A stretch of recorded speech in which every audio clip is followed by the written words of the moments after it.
orang tuh nggak bisa dirubah Mas. Kita mau kayak gimana, kita nggak bisa ngerubah orang, tapi kita bisa menginfluence orang itu untuk berubah. Dan itu harus dari diri kita yang memang ngasih bagus gitu. Kalau kita buat, kamu harusnya gini, kamu tidak, menurut aku nggak bisa.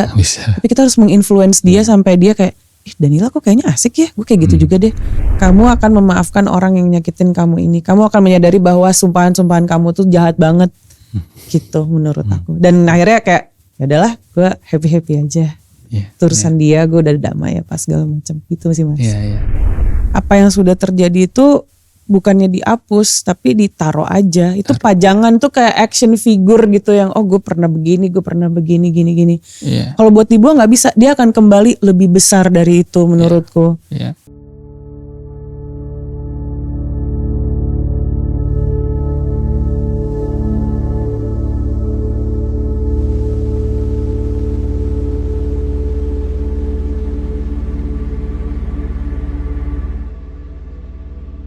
Selamat datang di Pulih dan Selaras.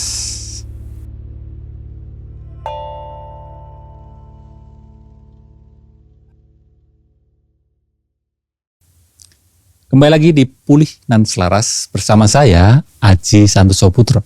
Dan sekarang teman ngobrol saya adalah Danila. Halo Mas Aji. Halo Danila, selamat datang di Pulih dan Selaras. Dan belum lama ini kan rilis ya, single baru berjudul Lembar Biru ya. Dan sekilas saya dengerin, kalau saya nebak-nebak gitu ya, ini kan tentang hubungan yang berakhir nggak baik-baik saja ya. Iya, betul. Tentang hubungan yang berakhir nggak baik-baik saja. Ini aku langsung pengen nanya ini, pernah nggak kamu gini disakitin seseorang, ya, dan kamu kepingin orang itu ngalamin seperti yang kamu alamin? Nggak pernah, pinginnya lebih dari yang aku alami. Apa ya, biar kita kan mikirnya agak dangkal, jadi kayak biar paling nggak ngerasain deh gitu. Tapi minimal lah itu ya. Minimal ngerasain itu gak enak loh gitu. Kurang lebih lagu ini ceritanya tentang itu, dan kebetulan entah kenapa waktu itu teman-temanku ada beberapa yang mengalami emosi yang sama gitu. Jadi aku mikir kayaknya semua orang pernah ada di fase itu deh, di fase gue sakit hati banget, lo rasain deh gitu yang ini. Tapi ujung-ujungnya itu lagi aku kayak ngerasa kekuatan terbesar manusia itu adalah keikhlasannya sebenarnya. Jadi kalau dia menggunakan kekuatannya dia, maka dia bisa ikhlas, yang mana menurut aku itu sangat mungkin. Jadi aku di lagu itu aku twist di ujungnya kalau endingnya kita pasti akan berharap orang ini tuh tidak kenapa-napa juga gitu ujung-ujungnya. Jadi di satu sisi merasa sakit hati ya, dan kepingin balas dendam gitu dia harus merasakan lebih ya dari apa yang aku rasakan sakitnya.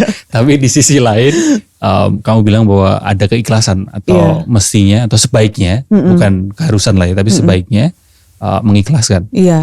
Karena biasanya kalau yang di awal yang dendam itu tuh apa ya, emosi doang gitu Mas yang ngomong. Ada rasa tidak terima, ada rasa insecure. Terus jadi merasa gue gak ada value nih gitu. Jadi semua emosi campur aduk sampai akhirnya aduh lo rasain deh yang gue rasain. Tapi kalau misalkan dia sudah, itu kan ibaratnya apa ya, kayak dia jatuh gitu ya. Kalau dia sudah bangun lagi, dia jalanin hidup lagi, dia akan melihat kejadian itu sebagai pelajaran aja gitu. Sehingga akhirnya kalau di aku ya, kalau di aku sih dendam dan lain-lain itu pure emosi yang aku nggak pernah mau aminin lah kasarnya. Jadi itu memang harus dikeluarin, tapi aku nggak mau aminin karena aku lebih memilih untuk biarin waktu sama kedewasaan aku aja yang ngalir sampai ya udah gue maafin aja deh. It's like pace gitu, maksudnya fase. Iya, fase, lebih ke fase. Dari yang emosi banget sampai akhirnya ya udahlah nggak apa-apa deh. Dulu kayaknya jahat deh kalau nyumpain orang gitu loh Mas, kayak meskipun di awal dulu di awal tuh kayaknya pinginnya wah ini lu kenapa-napa gini segala macam. Tapi kalau udah jalannya waktu gitu, atau dia ketemu pengalaman yang baru, teman yang baru, support group yang baru, pasti hal-hal yang kita pikir dulu normal tuh jadi kayak kayaknya jahat banget ya gitu, nyumpain dia kayak gini, udahlah biarin aja lah gitu. Ada kedewasaan itu berarti di situ. Ini lagu untuk galau-galau dewasa Mas. Galau-galau dewasa ini. Jadi di awal marah banget gitu, Tapi seiring berjalannya waktu, bertambah dewasa, bisa ngelihat bahwa tidak harus seperti itu. Iya. Oke. Nah, ngomongin tentang kemarahan, ada quote ya. Ini bukan quote aku sih, maksudnya quote yang biasanya sering ada di sosial media atau kutipan kata-kata bijak. Bilangnya gini, kurang lebih ada holding on to anger is like drinking poison and expecting the other person to die. Ya. Oke. Jadi kita memegang kemarahan itu kayak meminum racun dan berharap orang lain yang meninggal. Iya, oh ya, oke, ya. Nah, menurutmu kapan marah itu jadi racun? Ketika semua pikiran itu ditumpahkan langsung di tempat sama orang yang dia marah, dan ketika dia tidak menumpahkan dengan orang yang tepat juga. Ketika membabi buta sih sebenarnya. Oke. Marahnya sama A. Muntahnya sama B gitu. Ke B, ke C, bahkan ke yang lainnya. Itu berarti di momen itulah marah jadi racun. Karena sebenarnya kan kayak harusnya sih ngontrol diri. Tapi kalau udah marah kan nggak bisa dikontrol gitu. Cuman sebenarnya makanya kalau aku karena aku tahu nih kalau marah ada beberapa hal yang aku nggak bisa kontrol.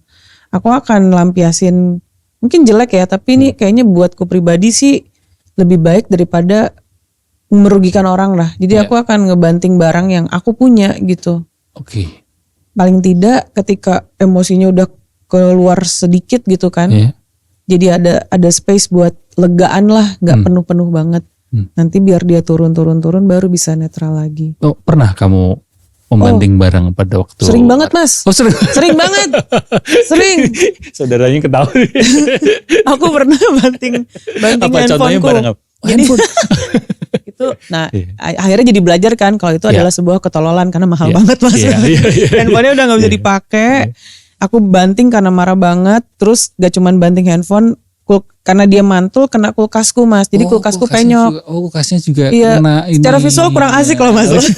Dilihat jadinya aduh ya akhirnya rusak. Terus ya udah karena aku ngelakuin itu aku jadi rugi sendiri juga sebenarnya gitu. Makanya paling ini sih yang emang aku belum pernah bisa sampai sekarang ngontrol supaya emosinya tidak membuncah itu. Membuncah itu ya. Tapi di luar itu yang paling aku hindari dan gak mau aku lakukan adalah ngediemin gitu.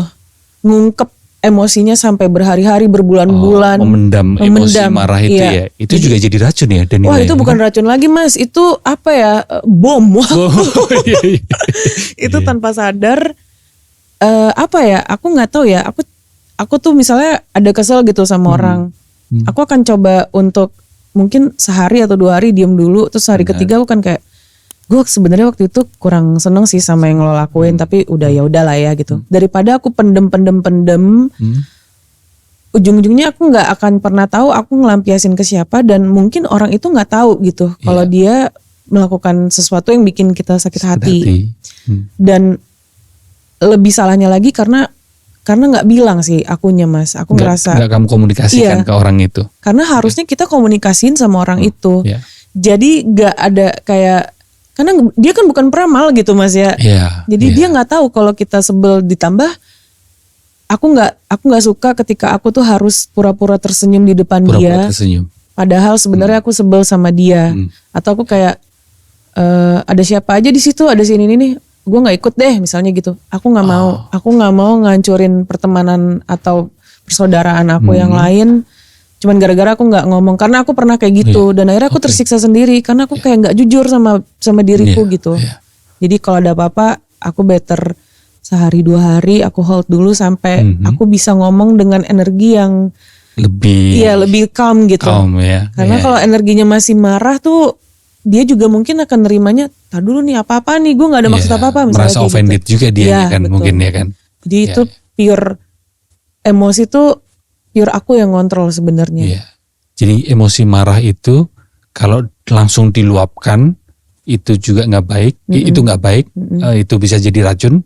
Tapi ketika kita tekan pendam, itu juga akan jadi racun buat diri kita gitu ya. Jadi memang harus harus dikelola. Iya, dikelola sih. Kapan mesti disampaikan ke orang itu, tapi tidak bisa terus sesegera mungkin disampaikan. Iya, karena ada momen yang beda-beda ya standar orang kayak, aduh gue nggak bisa nih, gue harus setahun dulu misalkan gitu. Nah iya, ada yang sampai udah silakan, asalkan setelah setahun dikomunikasikan. Sebenarnya yang bikin salah tuh karena tidak pernah ada komunikasi itu sih Mas menurutku. Iya.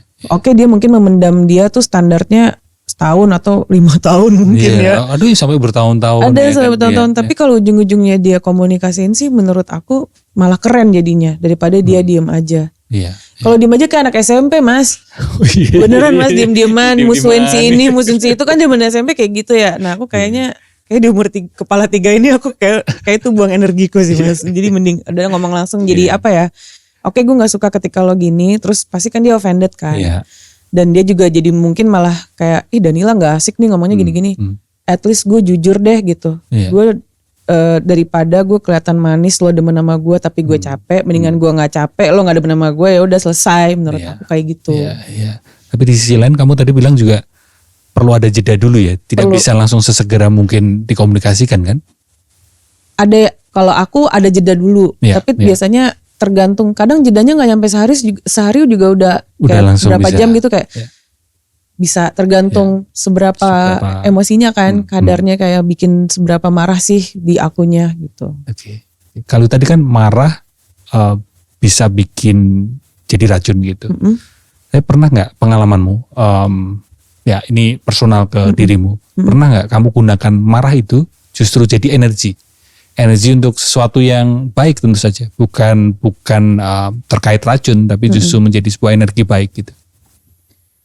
Pernah nggak ya?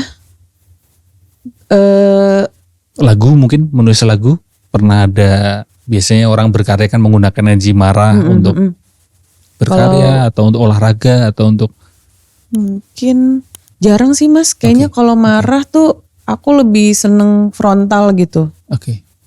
Biasanya gak tau ya, menurut aku karena itu tuh kayak easy go gitu Mas. Kalau menurut aku kemarahan tuh sebenarnya. Kalau yang misalkan bikin lagu itu tuh lebih ke apa ya?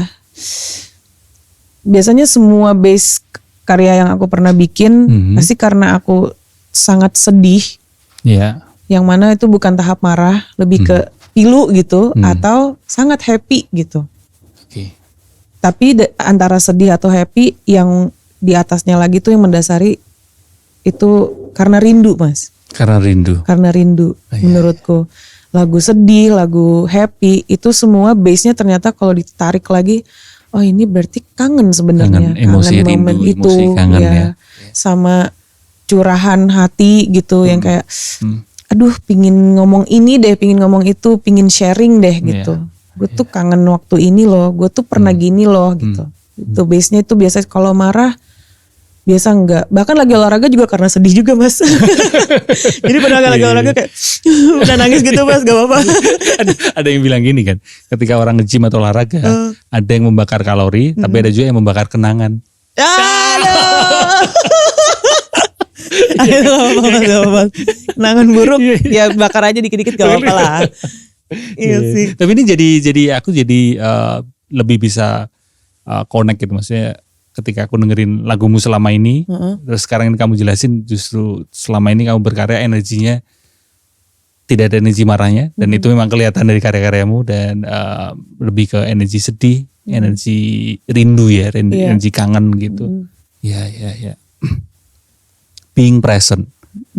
Orang bicara bahwa kalau ngomongin emosi, kita ini perlu nemenin gitu, nemenin emosi itu.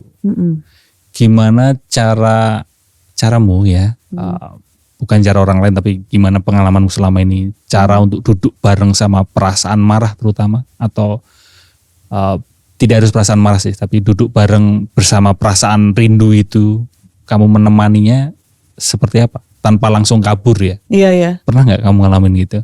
Kabur tuh pernah, tapi waktu masih hormon remaja Mas. Iya, remaja SMP tadi ya. Iya, SMP, SMA masih lah. Pas kuliah sebenarnya masih ada sisa hormon remaja, namun kehidupan memaksa untuk menjadi dewasa Mas. Jadi kayak mau nggak mau harus mikir dewasa nih gitu.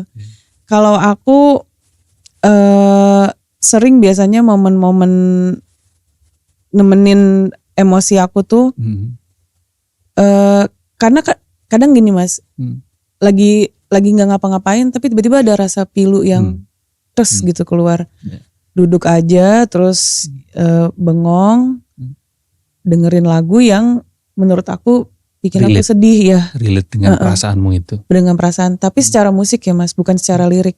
Oh bedanya gimana ini? Karena biasanya kan aku pengen belajar maksudnya untuk lebih peka. Aku soto-sotoyan aja sih Mas. Tapi kan emang ini bidangmu ya Mas.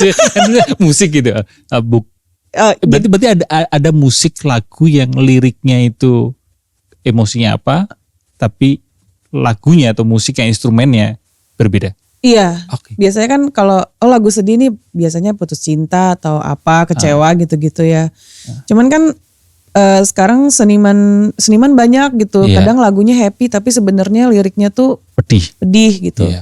Nah, kalau aku karena aku bukan pendengar lirik sebenarnya. Kalau di aku pribadi, aku tuh bukan relate dengan lagu karena lirik. Karena liriknya bukan. Enggak, lirik tuh nomor 2, 3 mungkin. Oke. Tapi aku relate karena energi dan aransemennya. Karena menurut aku kayak setiap musisi tuh pasti punya gambaran kayak, gue pingin bikin dunia yang ini deh. Gitarnya gini, drumnya gini. Itu sama kayak nanti pohonnya warna ini, terus ada sungainya gitu.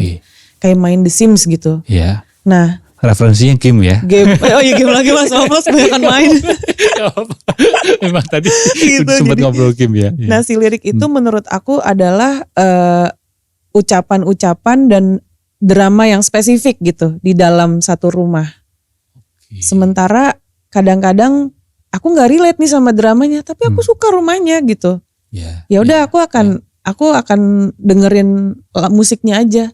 Mau itu liriknya ngomongin yang aku nggak pernah ngerasain sekalipun, kalau musiknya udah bagus, aku ngerasa aku relate dengan lagu itu. Jadi untuk ngontrol emosi, kadang kan ada yang emang nggak bisa nangis atau apa. Aku ngerasa ada 2 hal yang aku lakuin untuk ngobrol sama diri aku kalau aku lagi emosi. Antara aku nangis atau aku ketawa sekalian. Tapi sambil dengerin musik. Dengerin musik. Dua ekspresi itu biasanya kamu lakukan dengerin musik. Dan sendiri ya Mas, karena kalau dilihat orang aneh. Jadi kalau lagi lagu yang aduh ini emosinya lagi lebih sedih, cenderung gitu. Tapi kesel apa, dengerin sedih deh gitu biar agak tone down sedikit. Dan harus aku keluarin dengan nangis. Apapun pokoknya aku mikirnya yang penting keluarin deh. Karena kalau dibiarin aja gitu, itu selain berbahaya buat lingkungan aku, itu berbahaya buat kesehatanku sebenarnya Mas. Jadinya yang penting keluarin aja, mau nangis kayak, atau kadang-kadang giliran mau nangis malah yang keluar ketawa gitu. Ya udah keluarin aja, yang penting itu antara aku dan aku. Mungkin aku kayak ngerasa kok pingin nangis malah ketawa yang keluar, kadang kayak saking kesel kayak aduh jadi sampai pingin ketawa gitu. Oh berarti memang ada beberapa, aku bilangnya sih kayak mungkin cerita atau trauma aku yang ke-trigger. Dan outputnya jadi kayak gitu, kayak ya udah itu part of aku dan aku embrace hal itu. Embrace banget gitu. Itu ya. Ini kalau nggak ada emosi ini nih, aku mungkin akan jadi orang yang flat, yang diajak ngobrol juga ya kayak kangkung nggak pakai garam sama mecin lah Mas. Pokoknya kayak apa nih, hambar banget ya gitu. Jadi aku pasti selalu ngerasa semua emosi yang keluar itu sebenarnya gift gitu Mas. Emosi karena yang membuat kita jadi manusia? Iya. Kita punya itu dan mungkin itu gift gitu, hal yang surreal gitu, ada emosi. Tapi hal yang logik adalah gimana cara ngontrolnya itu tuh. Kayak tadi, gimana ya? Oh ya udah gue dengerin lagu deh gitu. Kadang ya udah gue ketawa atau simply nelfon temen. Ini udah terus mencak gitu. Tapi untungnya beberapa temen aku tuh udah ada yang tahu. Oh Danila kalau lagi kayak gini dia lagi emosi dan butuh tempat untuk buang itu. Ya udah keluarin, abis itu nggak lama tenang lagi. Kalau aku kayak gitu, beneran justru malah aku dengerin gitu badan aku. Karena yang sering terjadi tuh avoiding gitu loh Mas. Kayak gue ini kok gue ini enggak marah, tapi ujung-ujungnya dia meledak di orang yang salah. Menurut aku malah kasihan sih. Itu merugikan banyak orang, itu egois yang sebenarnya menurutku. Gimana itu?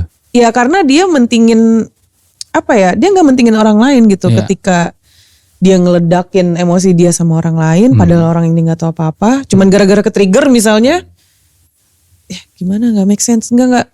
Kalau lo punya masalah sama emosi lo, orang pertama yang harus menyelesaikan emosi itu adalah lo dan lo, gimana pun caranya. Iya, gitu, menurutku. Iya, karena ketika itu malah kita seenaknya melampiaskan orang lain, itulah yang malah jadi kita egois ya. Iya, menurutku gitu. Kecuali orang lainnya kayak tadi ada temen yang, lo mau buang sampah ya? Iya, aku mau buang sampah. Ya udah, paling dia gini doang gitu. Nah itu teman-teman yang kayak gitu yang sampai detik ini tuh ada lah intinya sama aku. Iya, itu teman-teman yang sangat berharga ya, karena sangat Mas. Ya, karena kalau orang yang mungkin tidak bisa menempatkan diri sebagai teman yang menampung sampah itu kadang terus malah mending kamu gitu kan. Terus malah jadi adu menderita gitu. Nah itu Mas. Ada kan orang yang seperti itu ya. Kitanya baru berkeluh kesah terus dianya mendingan kamu deh. Ini aku lebih menderita gitu ya. Itu emosi marah kita juga bingung Mas. Ini kita mau ke arah mana nih? Kita dengerin dia apa kita nih dan nilai ini gimana? Ya kadang aku makanya nggak tahu ya, kayaknya memang manusia gitu kali ya, semakin bertambah umur dia akan circle-nya semakin sedikit. Semakin kecil. Semakin kecil ya Mas ya. Tapi semakin quality gitu menurut aku, dan aku happy banget udah nemuin circle inilah. Iya. Nggak seperti dulu 20-an kan, wah banyak teman. Hambur-hamburkan pertemanan, energi gitu-gitu. Wah teman sini teman situ. Umur 30-an, kalau saya 40-an kayak energinya kelihatannya udah nggak sebanyak dulu. Iya Mas, jam 11. Aku 30-an aja 11 udah ngantuk Mas. Udah ngantuk, udah nguap-nguap gitu. Iya 40-an jam 9 udah ngantuk. Oh iya Mas. Dan bangun pagi kan mestinya fresh ya. Iya. Tapi bangun pagi itu kayak masih kok kelihatannya ada yang kurang gitu. Aku harus antisipasi berarti Mas nanti pas 40. Nah kalau ngomongin dua hal ini dan melepaskan dan memaafkan. Kalau memaafkan berarti mungkin kembali lagi berhubungan gitu. Kalau melepaskan ya udahlah, udah lepas gitu. Mana yang lebih sulit? Memaafkan Mas. Lebih susah memaafkan. Buatku. Kenapa? Nggak tahu ya, memaafkan tuh kalau di logikaku tuh kayak membangkitkan lagi trust sebenarnya. True, benar. Jadinya mungkin aku tuh orang yang lebih ke ini emosinya udah aman kok gitu ya, udah segala macam. Tapi kok kalau diinget-inget lagi balik lagi tuh ya rasa trust issue itu ya gitu. Rasa takut kalau dia nyakitin gue lagi gimana ya gitu. Jadi buat aku tuh memaafkan tuh kayak belum pernah sih sejauh ini Mas. Tapi untuk melepaskan itu lebih mudah karena aku jadi mikir ya udah deh kayaknya lo akan punya proses sendiri. Aku nggak bisa ngerubah siapapun. Yang jadinya ya udah deh gue lepasin aja, dikali 0 aja nih perasaannya gitu. Dikali 0. Dikali 0. Gimana itu rumus dikali 0 itu? Jadi 100 emosi kalau dikali 0 lagi Mas. Iya. Jadi aku ngerasanya itu hal yang nggak bisa aku kontrol gitu Mas. Jadi ya udah deh gue lepasin aja deh. Yang penting itu tidak jadi beban gitu di punggung aku untuk mikirin emosi yang aku nggak tahu gimana nyelesainnya. Tapi kalau buat maafin sih, dia harus earn trust aku dulu, baru aku bisa maafin dia. Ada beberapa orang yang emang pernah melakukan itu. Tapi kepercayaan tuh nggak pernah aku kasih gitu Mas sebenarnya. Tidak seperti dulu lagi maksudnya. Dulu yang pernah percaya, terus setelah ada peristiwa yang nyakitin hatimu.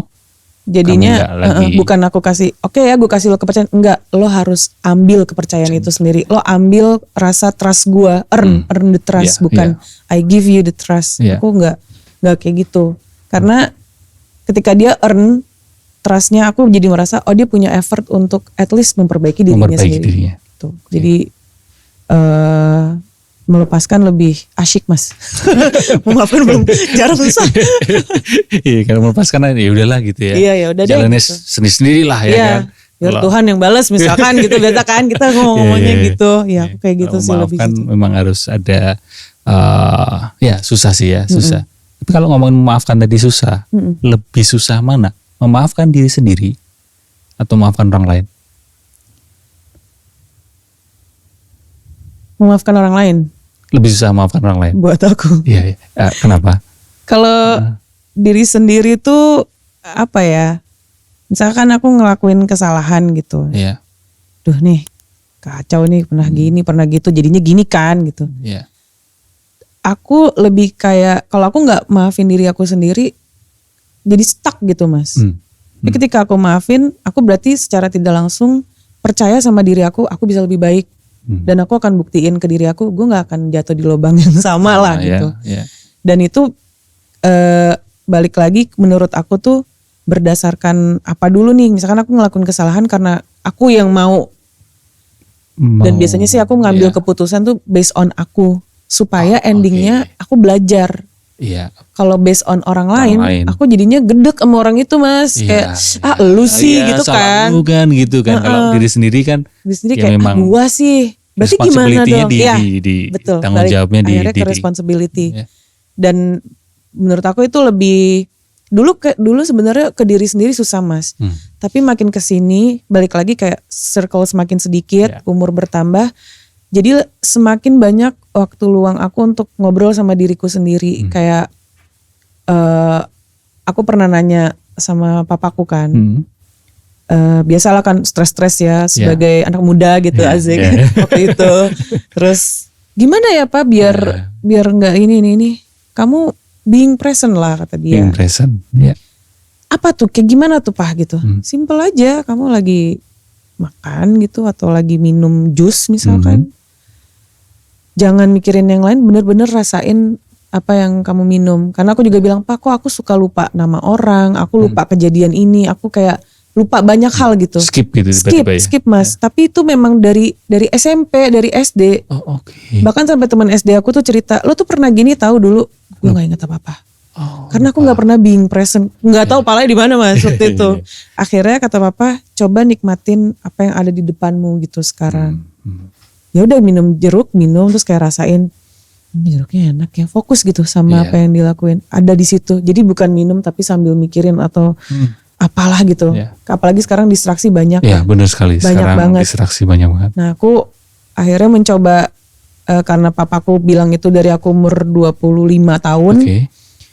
Aku titilah sampai sekarang sampai aku nemuin nemuin habit gitu kalau paling enggak dalam sehari 30 menit deh gua untuk being present minimal. Karena kita kan nggak tahu ya sisanya tuh akan sesibuk apa ketemu siapa. Tapi paling enggak 30 menit deh gue pingin deh, atau di sela-sela makan. Biasa di sela-sela makan sih Mas yang berasa banget. Atau lagi nyetir gitu ngerasain macet, kakinya pegel nih, bener-bener 30 menit aja fokus sama badan tuh maunya ngapain sih. Jadi aku merasa kayak Danila lo gak usah ngerasa kesepian atau gak ada temen atau gak ada yang dengerin, karena gue selalu ada 30 menit buat lo setiap harinya. Menemani diri sendiri. Menemani diri sendiri. Dan being present itu tidak harus meditate kan, maksudnya bisa apapun. Bahkan kayak lagi ngobrol gini Mas gitu. Ya udah beneran ngobrol atau lagi main sama temen beneran main gitu. Apa yang sekiranya distracting ya? Handphone atau lampu apa misalkan kayak gitu-gitu. Ya udah fokusinnya kemana dulu aja. Aku kayak kadang seringnya sih handphone kan biasanya. Iya, benar. Kalau aku lagi ketemu sama orang udah gue akan tutup handphone. So, aku juga bilang ke suamiku, gue meeting dulu ya, gue akan ada ini dan dia ngeh gitu kalau ya udah nih lagi fokus, jadi gak akan buka handphone. Itu sih hal yang sederhana aja sih Mas sebenarnya. Setuju. Kalau aku remindernya, kan aku juga belajar tentang mindfulness being present. Ada satu kutipan gini, when you eat just eat, when you walk just walk. Jadi apapun yang sedang kita lakukan, ya lakukan gitu. Iya. Apalagi kalau kamu di atas panggung, ya kamu perlu being present, bener nggak sih? Sangat Mas. Iya kan, harus beneran being present di atas panggung gitu ya. Iya. Nah itu juga kayaknya manggung juga salah satu obat, bukan obat sih, guru kali ya. Guru yang ngebantu aku buat ngontrol emosi Mas. Jadi pernah ada satu cerita aku di 2013 kalau nggak salah ya. 2013 aku belum rilis album tapi udah manggung-manggung di gig kecil di Bandung. Terus aku bilang sama mamaku, "Ma nonton dong," gitu. "Oh ya udah Mama ke Bandung ya." Oke ya, dia datang ke Bandung. Nah, aku tuh karena itu Bandung kan tempatnya produserku si Lava kan. Jadi banyak teman-teman yang aku nggak tahu nih, aku orang Jakarta soalnya gitu kan. Lava ini gimana ya? Terus emang dulu tuh aku tuh memang selalu ada rasa gak bisa yang langsung, weh apa kabar bro gitu kayak asik aja gitu buat aku gitu kan. Introvert kamu cenderung. Ada kali dulu ya. Ada sisi itunya ya. Jadi dan susah untuk langsung masuk gitu ya. Iya gak bisa. Ditambah itu kayak apa ya, medan yang aku belum pernah jalanin gitu. Untuk ada di medan itu. Akhirnya Lava temenin saya dong, ini banyak orang gitu. Saya bingung ngomongnya, ini teman-teman Lava semua. Dia kabur-kaburan mas. Jadi aku ditinggal sendirian. Sementara aku berjuangnya tuh berduaan terus sama si Lava. Kayak kita jalan-jalan tuh berdua terus deh untuk nyebarin lagu. Nah akhirnya ada rasa kesel tuh mas. Pas manggung aku bawa ke panggung mas. Oh rasa kesel itu dibawa ke Aku bawa karena masih on lah ibaratnya. Jadi nyanyi cuman gitu keselnya tuh. Tapi kan penonton gak perlu tahu subhasusnya gitu kan. Akhirnya aku turun panggung, terus mamaku bilang, Mama gak mau nonton kamu manggung lagi, Mama balik Jakarta ya. Gak pakai ngomong apa-apa, dia pulang setelah bilang itu. Langsung pulang dia ke Jakarta. Terus aku sampai akhirnya, ya mah kenapa? Kalau kamu punya masalah, kamu jangan bawa ke atas, itu masalah kamu. Tahu dia. Karena berasa kan. Energinya tuh dapat deh kata dia. Kamu harus selesaiin itu. Jangan pernah bawa ke atas panggung. Kalau memang mau bawa ke atas panggung, kamu masak dulu. Jangan raw. Kasarnya gitu. Kita nggak mungkin ngasih orang kayak labu mentah, misalkan terong mentah, disikat. Kita masak dulu gitu. Jadi kalau kamu naik panggung, kamu harus masak dulu emosi kamu, and then go up. Terus aku itu dari 2013 itu aku teleponin dia terus sampai dia baru mau nonton lagi di 2017. Jadi sepanjang tahun itu aku teleponin, dia bilang nggak mau. Mama ngambek, enggak, Mama belum mau aja. Oke, terus pas aku 2017, Mah aku udah bisa ngontrol deh kayaknya dari kemarin-kemarin. Coba Mama yang kali ini bisa kali. Oke. Akhirnya dia baru mau nonton lagi sampai sekarang. Wow. Itu momen pelajaran jadinya dari situ aku dari 2013 berjalan ke 2017 aja tuh berjalan tanpa ada mamah gitu misalnya. Itu penonton, situasi panggung, situasi internal aja tuh udah ngedidik aku untuk Danila segala situasi bisa kok lo kontrol emosinya. Ditambah ke penonton, justru ini adalah tempat yang baik untuk lo sharing rasa lo, tapi bukan dengan cara yang kayak waktu itu. Bukan raw itu, tapi dimasak dulu. Masak dulu gitu. Wow. Iya memang perlu ini ya, being present ya di atas panggung ya. Iya. Gak bisa bawa emotional baggage yang di bawah panggung ya. Gak bisa, paling ya yang bisa paling rasa sedih doang sih.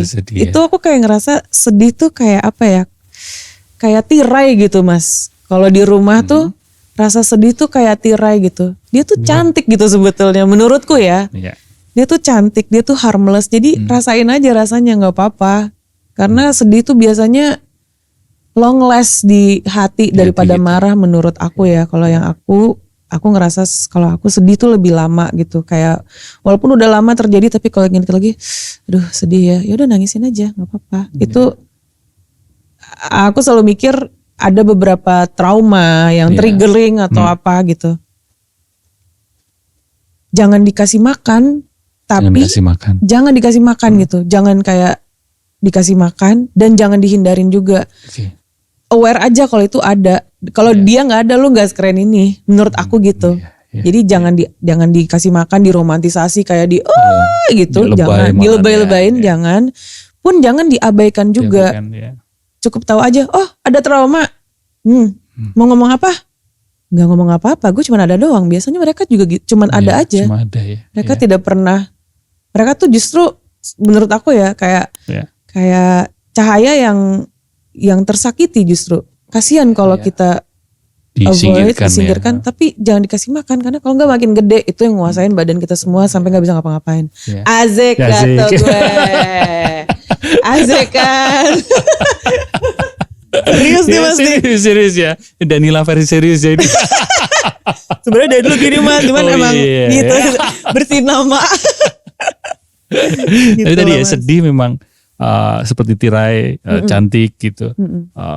Bahkan kalau dikaitkan dengan marah, seringkali kita marah ini dibaliknya sebenarnya rasa sedih ya. Iya. Iya kan? Ketika orang marah, kemungkinan dia karena sedih itu. Makanya ada yang bilang kemarahan itu adalah kesedihan yang aktif.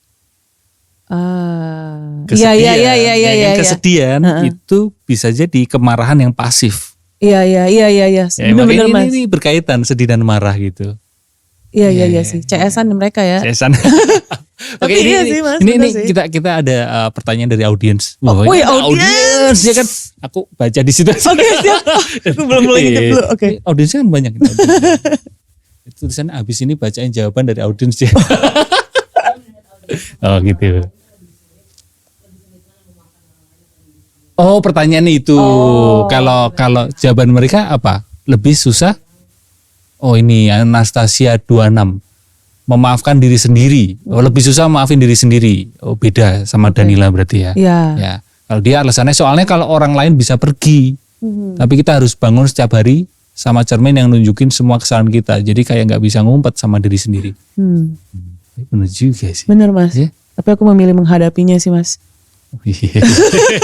Ya, karena udah pasti ketemu diri sendiri. Jadi kalau di aku lebih gampang pas ngelihat, aduh gue lagi gitu kan. Ya udah deh, mau apa nih Danila? Apa yang pernah apa yang lo mau explore? Apa yang lo mau ganti gitu.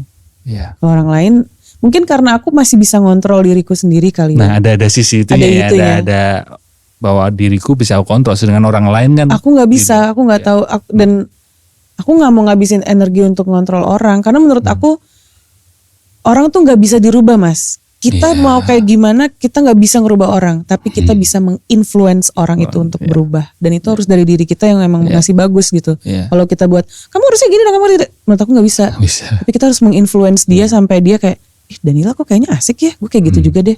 Karena kalau aku ngomong atau langsung nggak bisa, nggak bisa. Kalaupun iya, ngapain aku sama orang yang berubah demi orang lain, bukan berubah demi dirinya sendiri gitu. Wow, itu bagus banget itu. Asik lagi. Bagus itu ya kan. Momen asik gue. Ngapain sama orang yang berubah karena orang lain, bukan karena dirinya sendiri ya. Iya, berarti kan jadinya role play gitu kan. Jadi kayak dia memainkan siapa ini. Itu sesuai dengan yang lu mau gak gitu. Aku lebih seneng sama orang yang emang, rata-rata temanku yang circle itu, mereka mulutnya pedes-pedes banget, Mas. Biasanya gitu, temen deket itu biasanya mulutnya mulut busuk semua. Mulut busuk, ya kan? Mas. Dan kalau kita ngelakuin salah tuh mereka bilang, Ci, yang tadi jelek banget sih kelakuan lo gitu. Dan aku gak marah sama hal itu. Aku lebih seneng, ya better lo ngomong sih, lo kecewa lo ngomong, lebih masuk akal daripada lo diem-diem gak jelas gitu kayak, aduh kita lagi nyari duit nih sejujurnya, bukan nyari drama. Gitu Mas. Oke. Itu ya tadi ya, siapa tadi Anastasia ya? Anastasia ya, dia bilang lebih ke susah memaafkan diri sendiri. Oke, sekarang berikutnya dari Lutfi ya. Lutfi ya. Semuanya susah. Disuruh pilih satu Lutfi. Semuanya susah ya. Mungkin ada pilihan C ya, dua-duanya susah. Tapi maafkan diri sendiri itu rasanya kayak harus ngapus rekaman di kepala yang terus muter.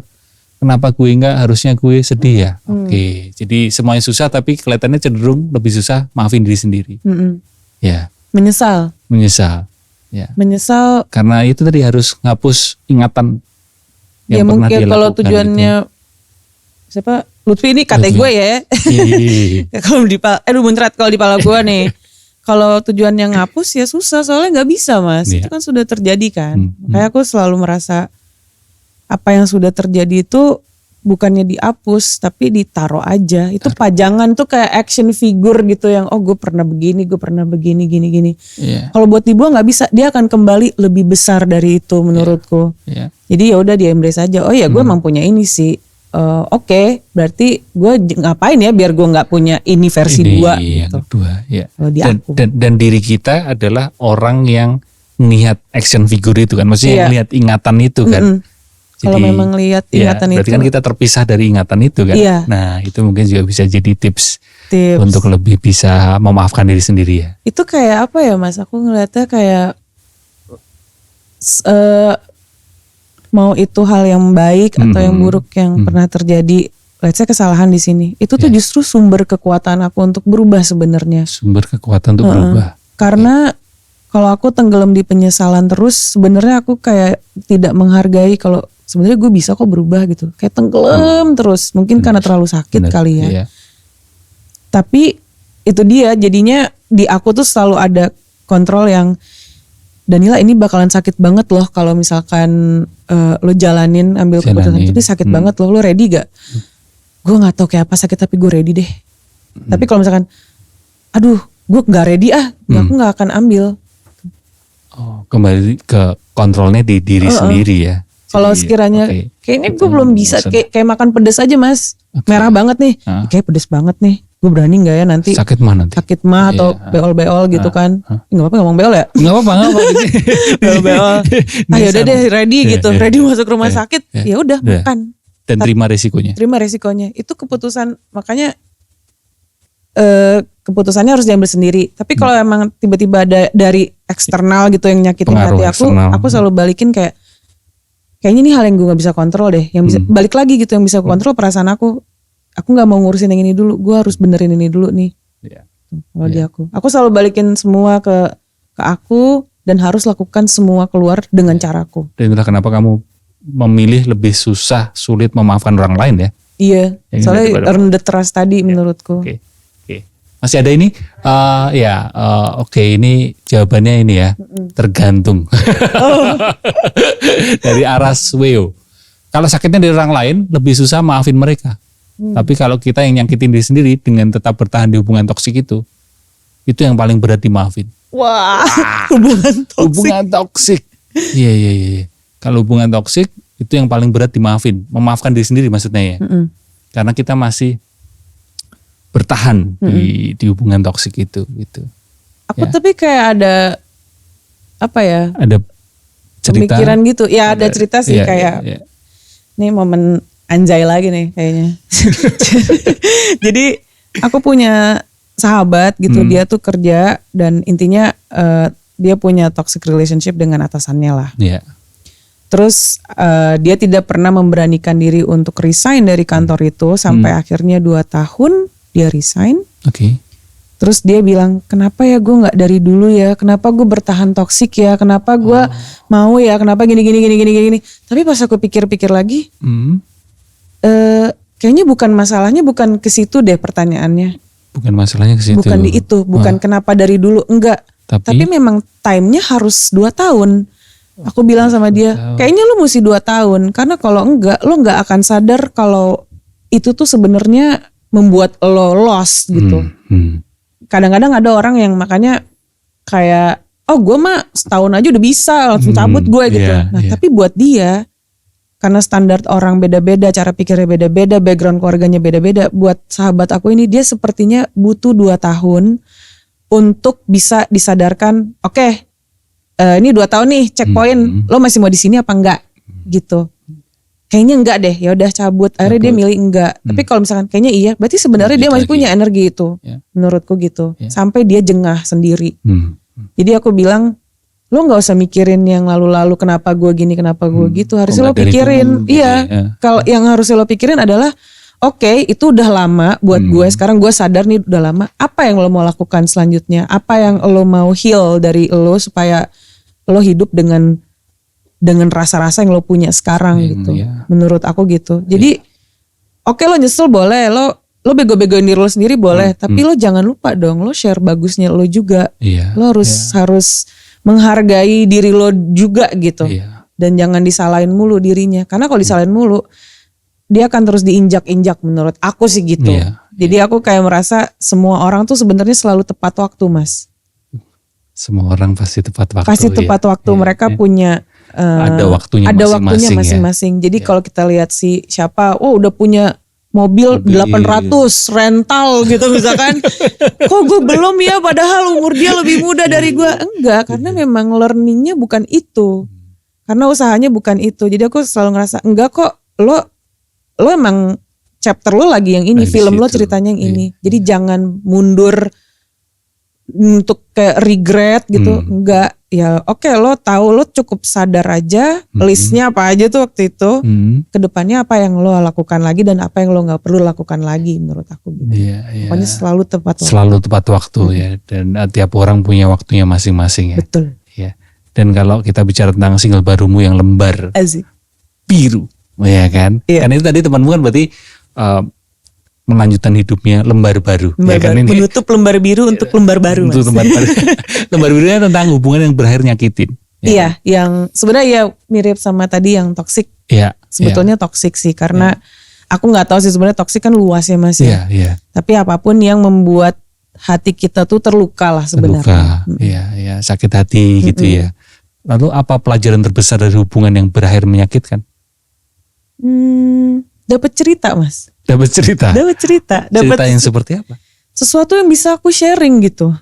Cerita yang menurut aku, cerita yang mau itu sedih gitu atau biasanya kan sedih ya kalau dari hubungan yang menyakitkan. Tapi ada juga hubungan yang menyakitkan malah jadi lucu Mas buatku Mas. Malah jadi kayak, aduh itu gak enak banget ya rasanya. Kan gitu, kalau teman-teman komedi kan bilang tragedi plus waktu sama dengan komedi. Iya. Ya kan? Iya. Jadi sesuatu yang menyedihkan, ya kan? Kalau udah berlalu begitu beberapa waktu gitu, maka bisa jadi kita akan tertawa, menertawakan tragedi itu gitu ya. Bisa. Menurut aku tuh malah jadi ada yang jadi lucu gitu kan. Dan itu aku ngerasanya ya udah kayak ada momen dimana kalau aku ngetawain tuh aku sebenarnya masih ada rasa sakit hati atau sedih gitu Mas. Oh justru ketawa di aku pribadi nih, di aku doang gitu ya. Aku nggak tahu tapi di aku doang gitu. Tapi karena pernah gini, ada satu cerita misalkan, terus aku nulis lagu Mas. Aku nyanyiin gitu. Tapi kok nggak bisa nyanyiin ya? Bahkan menceritakannya aja tuh aku nggak bisa. Ketawa aja nggak bisa. Oh ini berarti nggak enak banget nih. Akhirnya aku bikin titik sendiri Mas. Bikin titik maksudnya? Titik buatku adalah berhenti gitu. Bukan berhenti. Ketika ada satu cerita dan perasaan yang sudah bisa aku nyanyikan, berarti aku sudah berdamai dengan cerita itu. Karena aku tidak lagi terlalu sedih dan tidak ketawa lagi. Tapi aku malah membuatnya jadi indah aja gitu di nada. Menurut aku kayak gitu. Asik. Momen asik lagi. Itu kayak karena ketika nyanyi tapi masih ada rasa sedihnya, kadang emosinya kan suka stutter gitu ya, mulutnya kayak gini, aduh masih nggak enak nih gitu. Tapi ketika aku nyanyi, yang aku pikirin adalah ya udah ini ada syair lagunya, ya udah aku akan menyanyikan sebaik mungkin yang dimau. Jadi kan nggak kebawa ya emosinya gitu ya. Iya. Dan itu tandanya kamu sudah berdamai dengan cukup dengan cerita ngerasain itu. alunan dan kayak ngelihat gambar aja gitu, kayak video mapping lah Mas. Menurut aku itu cuman sekedar gambar yang membawa suasana hati kita ke suatu tempat gitu. Tapi kita sebenarnya tidak benar-benar di sana. Kita tuh sebenarnya ada dalam pikiran kita sendiri. Jadi ketika nyanyi aku selalu ngerasa kalau ini tuh semua mapping. Dan itulah mungkin pesan yang ingin kamu bawa di single ini? Pesan yang ingin aku bawa di single ini sebenarnya lebih ke gak apa-apa, wajar gitu kalau kita disakitin orang, ada rasa pingin balas dendam gitu, benci, marah gitu. Wajar, kita tuh manusia gitu. Tapi sangat wajar juga ketika ada titik di mana kamu akan memaafkan orang yang nyakitin kamu ini. Kamu akan menyadari bahwa sumpahan-sumpahan kamu tuh jahat banget gitu menurut aku. Dan akhirnya kayak ya udahlah, gue happy aja. Urusan dia, gue udah damai ya pas segala macam gitu sih Mas. Dan itulah kenapa mungkin ya aku melihatnya single ini nanti akan ada album yang berjudul Chandra Mawa. Ya kan? Pertama kali baca, wow, albumnya judulnya Chandra Mawa, bagus banget gitu maksudnya. Kan ya itu kalau aku sebagai orang Jawa kan memahaminya itu hitam putih itu selalu seimbang gitu. Ketika tadi kamu cerita tentang lembar biru ini kan, ada kalanya kamu hitam. Marah, dan itu sebuah kewajaran dalam itu. Kita tidak bisa menghilangkan hitam, tapi ada kalanya kamu nanti sering berjalan waktu akan beralih ke putih. Bisa mengikhlaskan dan memaafkan. Apakah seperti itu? Yang seperti awal itu. mulanya gimana? Kamu bisa kamu bisa ceritain asal mula kamu dapat ide Chandra Mawa? Jadi waktu itu aku lagi buang air besar Mas di toilet. Kamu tadi kelihatannya ngomongnya nggak buang air besar. Aku lagi beol. Enggak deh, kelihatannya satu lagi deh. Pup ya. Boker. Oh aku lagi boker Mas. Lagi boker tuh kayaknya 2 tahun yang lalu deh. Oh itu udah 2 tahun yang lalu. 2 tahun yang lalu aku boker. Terus merenung. Iya biasa. Karena apa ya? Itu mungkin momen solitude gitu kan ya Mas ya. Kontemplatif biasanya kan. Karena dunia penuh distraksi ini kadang kita bisa kontemplatifnya pada waktu di situ. Tapi emang bawa HP sih waktu itu. Jadinya pas lagi cari-cari, bukan nyari malah tiba-tiba datang aja gitu di media sosial gitu. Kalau warna kucing hitam putih itu ada sebutannya Chandra Mawa. Pas aku lihat bagus banget artinya namanya. Kalau yang belang 3 kan kaliko atau yang belang-belang itu kan mujair kalau di sini. Iya. Jadinya aku kayak ternyata hitam putih bukan taksido cat doang tapi ada Chandra Mawa ya. Akhirnya aku kulik Chandra Mawa tuh apa. Terus ya itu dari Jawa dan itu berhubungan dengan hitam dan putih dan aku kayak ngerasa aku nggak mau tahu deh, aku mau albumnya ini, apapun cerita lagunya aku mau judul albumnya ini. Belum ada lembar belum ada sama sekali lagu. Pokoknya album Upine itu. Album aja terus ya udah akhirnya aku telepon Lava, saya udah nemu albumnya. Lagunya mana? Belum, ntar aja dulu gitu. Nyimpen nama dulu Nyimpen nama aja dulu. Apa tuh Ci artinya gini-gini karena kebetulan aku tuh suka dari sekian banyak kucing, entah kenapa kucing hitam putih tuh selalu menarik perhatianku Mas. Karena dari kecil waktu SD tuh aku sempat melihara kucing hitam putih. Jadi mungkin itu yang karena berkesan dan akhirnya gede terus maknanya hitam putih itu terus bagus pula. Jadi kayak akan aku pakai ini. Terus seiring berjalannya waktu ternyata yang lagu-lagu dan tema dan topik yang aku ambil di album ini juga berhubungan dengan hitam dan putih Mas ternyata. Keseimbangan itu, keutuhan itu ya. Aman-aman Mas, mantap. Jadi semua orang tuh kalau kata fotograferku si Yogi Kusuma dia yang bikin temen Mas juga. Ya Allah Mas. Kan Bekasi kan? Masih. Dia kan Bekasi kan? Iya dia Bekasi. Iya Bekasi Pride sama aku. Temen Yogi. Mas temennya banget Mas. Yang nulis rilis itu Yogi Kusuma itu Yogi itu. Yogi ya dia yang motoin. Iya dia yang motoin. Aku bilang Kak Yogi fotoin ya gitu. Terus apa nih yang Kak Yogi rasa gitu. Kalau di titik ikhlas ya Ci di album ini kata dia. Gue akan bikin mood boardnya ya. Ternyata dia tahu mood board. Bahkan waktu dengerin lagunya aja belum tahu judul albumnya. Dia udah kebayang kok ini hitam putih ya Ci. Kayak gitu. Wah berarti nyampe. Kita berdua nyampe. Kita doang gitu. Terus iya kata Yogi. Ci ini tuh album tuh kayak ada hitam. Ada putih gitu. Orang pasti nemuin hitamnya sendiri, nemuin putihnya. Tapi hidup kan gak hitam putih doang gitu. Ada abu-abunya. Nah itu yang jadi tugas mereka dengerin album ini tuh abu-abu apa sih yang lo dapet gitu loh. Trigger apa karena aku kan ada dengerin ke teman-teman juga kan. Bahkan ke orang-orang luar lah ibaratnya beberapa yang kerjasama juga. Mereka tuh kayak itu lagu cuman 8 track doang Mas. Durasinya tuh cuman 30 menit aja. Aku gak lebih dari itu. Karena aku ngambil konsep yang tadi. Aku mau 30 menit sehari fokus gitu. Oh dari being present itu. Being present 30 menit aja. Ini ada orang yang mau menyampaikan sesuatu. Nah ketika aku ngelakuin hearing session sama beberapa teman internal aku tanya gimana? Biasanya ada kalau yang perempuan beberapa ada yang nangis. Oh kok nangis ya? Aku bingung gitu. Kenapa nangis? Ya gue kangen anak gue. Tuh. Lo nangis di track berapa? Gue track segini. Lo nangis di track segini. Terus ternyata kenapa kalian nangis di track segitu? Ternyata ada emosi atau memori yang belum mereka ajak ngobrol gitu. Dan ternyata itu benar relate. Ternyata tapi balik lagi Mas ini galau dewasa Mas. Jadinya kayaknya cukup. Ya memang dengerin lirik lembar biru ini aku dengerin kan itu di galau dewasa itu maksudnya permenungan gitu, kontemplatif gitu ya kan. Iya. Yang cowok juga kadang ada yang kayak gue jadi mikirin nyokap gue deh. Gue denger lagu lo yang track ini gue jadi keinget dari kemarin tuh sebenarnya gue pingin ketemu nyokap tapi nggak bisa.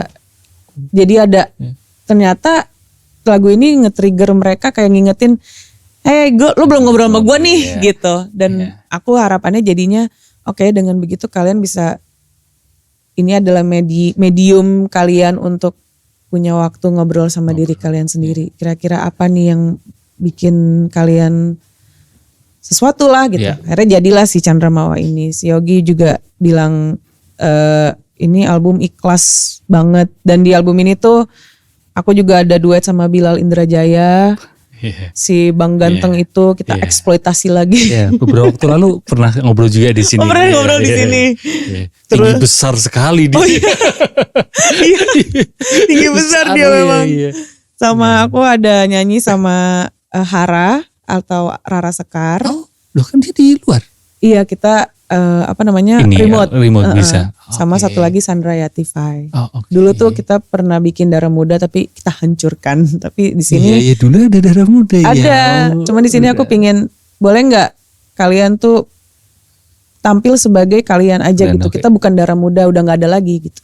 Just Be You, tolong nyanyiin. Jadi itu featuringnya sama itu. Dari featuringnya juga seru banget ya. Terus yang isi drumnya juga ada Mas Bambi, ada Enrico. Terus Billy Saleh Alahat juga dia isi gitar juga. Ada Sigit 3 Pagi isi brass section di album itu. Jadi kolaborasi yang begitu aku kayak seru ini dong, mau ya. energinya ini mau energinya ini gitu.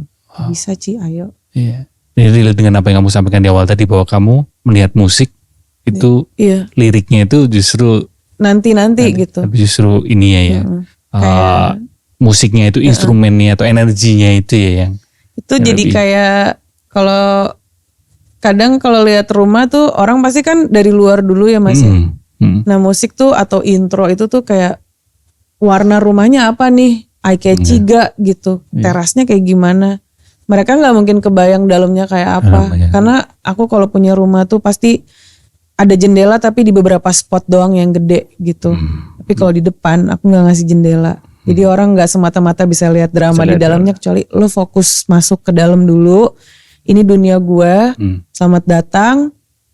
Yaudah enjoy aja. Gitu. Baru masuk ke dalamnya seperti apa. Dan dalam waktu dekat tadi ini kan udah rilis nih yang singlenya. Albumnya sudah bisa di-spill. Albumnya kapan sudah. Ya? Dia itu tanggal 6 Juni ya. Tanggal 6 Juni tahun ini. Oke, tapi sebelumnya ada listening session dulu di bulan Mei. Untuk publik. Iya. Aku ini sebenarnya cita-cita dari 2017 Mas. Lama juga 8 tahun yang lalu ya. Iya Mas, soalnya kan ya kita kan ini ya kalau ada duit nabung gitu. Sebagai band indie ya jadinya tidak bisa berfoya-foya, jadinya baru bisa sekarang. Aku mau bikin listening session dan di bulan Mei itu tuh memang kayaknya bulan Mei sebelum albumnya rilis di digital. Nah di situ tuh aku kayak pingin kayak selamat datang di rumahku yang mana mungkin ada sesuatu yang bisa ngebantu kalian ngingetin lagi tadi bagian kalian mana sih yang belum kalian obrolin gitu. Dan listening session ini tuh akan menggunakan 5 panca indera kita lah. Jadi nanti ada kitnya, terus kalian cukup duduk doang, akunya nggak manggung. Jadi kayak tujuannya adalah untuk dengerin lagunya yang mungkin abis ini kalian bisa dengerin diri kalian gitu. Habit 30 menit fokus itu.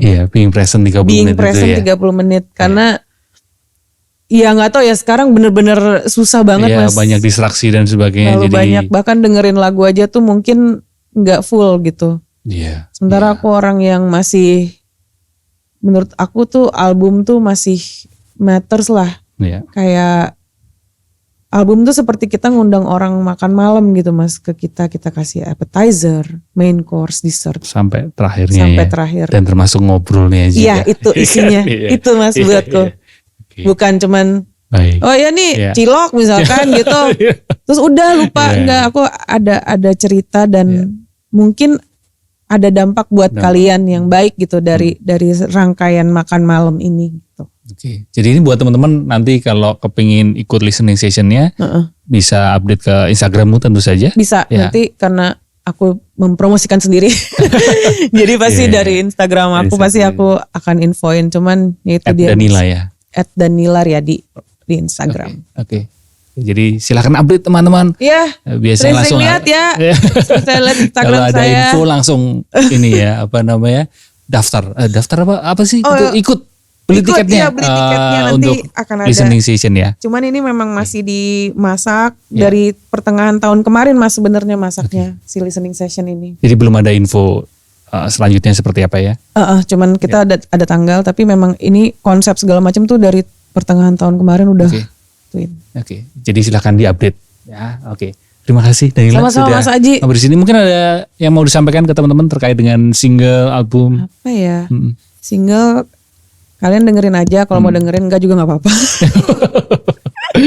Nggak maksa gitu. Cuman ya kalau dengerin bener-bener dengerin aja gitu karena kadang baru dapat maknanya kalau kita bener-bener dengerin gitu. Terus jangan buang sampah sembarangan dan stop animal abuse semua. Dan dengan dengerin nanti Galau Dewasa. Galau Dewasa. Ini adalah album Galau Dewasa. Jadi selamat datang di Galau Dewasa. Baik, terima kasih Danila. Sama-sama Mas Aji. Dan terima kasih juga buat teman-teman udah nonton, dengerin kami ngobrol. Semoga apa yang kamu dengerin bisa membantumu menyehatkan mental, bisa membantumu melewati kegalauan dewasa. Sampai ketemu di episode selanjutnya. Dah.